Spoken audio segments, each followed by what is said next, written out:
దేశవ్యాప్తంగా జరుగుతున్న పేపర్ లీకేజీలకు బాధ్యత వహిస్తూ కేంద్ర విద్యాశాఖ మంత్రి ధర్మేంద్ర ప్రధాని నరేంద్ర మోదీ రాజీనామా చేయాలని కాంగ్రెస్ నాయకులు డిమాండ్ చేశారు.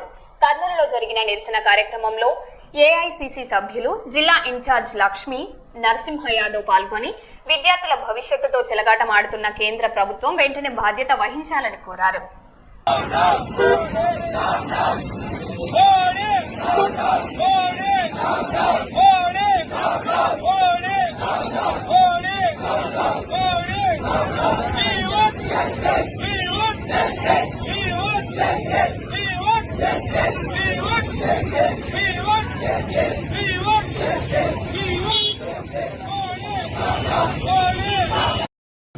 రాజ్యాంగం రక్షించే వాదులారా అందరూ ఆలోచన చేయండి.